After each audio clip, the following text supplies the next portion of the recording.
ন্যায্য পাওনা বঞ্চিত করলে কাউকে ছাড় দেয়া হবে না বলেছেন প্রধানমন্ত্রী।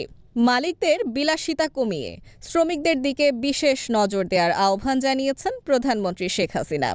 বলেছেন, শ্রমিকদের অধিকার আদায়ে তাদের ন্যায্য পাওনা বঞ্চিত করলে কাউকে ছাড় দেয়া হবে না। বুধবার ১ মে দুপুরে বঙ্গবন্ধু আন্তর্জাতিক সম্মেলন কেন্দ্রে মে দিবস উপলক্ষে শ্রম ও কর্মসংস্থান মন্ত্রণালয়ের আলোচনা সভায় তিনি এসব কথা বলেন। বক্তব্যের শুরুতে শ্রমের অধিকার আদায় মহান মে দিবসে আত্মত্যাগকারী শ্রমিকদের প্রতি শ্রদ্ধা জানান প্রধানমন্ত্রী শেখ হাসিনা।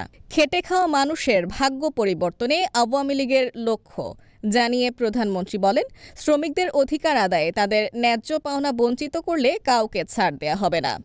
শোষিত মানুষের মুক্তির জন্য জাতির পিতা বঙ্গবন্ধু কাজ শুরু করেছিলেন।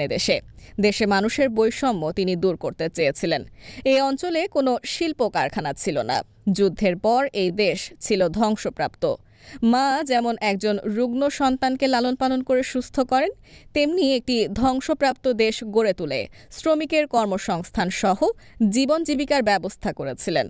শ্রমিকদের স্বার্থ রক্ষা ও অধিকার প্রতিষ্ঠা করেন। আন্তর্জাতিক শ্রম সংস্থা ILO এর সদস্যপদ লাভ করেন।